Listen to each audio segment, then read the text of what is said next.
project type that I am most excited about at the moment, and again, this is relatively UK and European focus, but it's energy from waste as with carbon capture and storage as a subset of BECCS.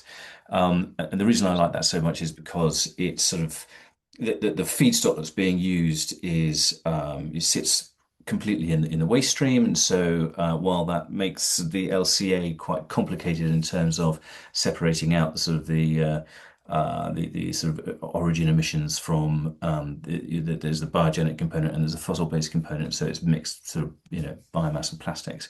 Um, but the and then the burning of the waste itself obviously generates renewable heat, and then as long as the carbon capture and storage component works correctly, then the carbon component can then be, or the biogenic carbon rather, can then be sort of processed and stored for the long term in sort of saline aquifers in the North Sea, for example.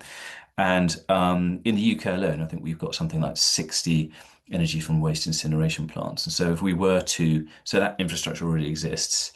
If we were to install CCS technology or equipment onto all of those, the potential sort of carbon saving is absolutely massive into the millions.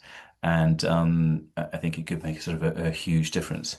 One of the key challenges is not necessarily the incineration plants themselves, but the network of pipes that we would need to get the carbon to a place where it can be stored. However, as a project type, it has huge potential, and we're very excited about it.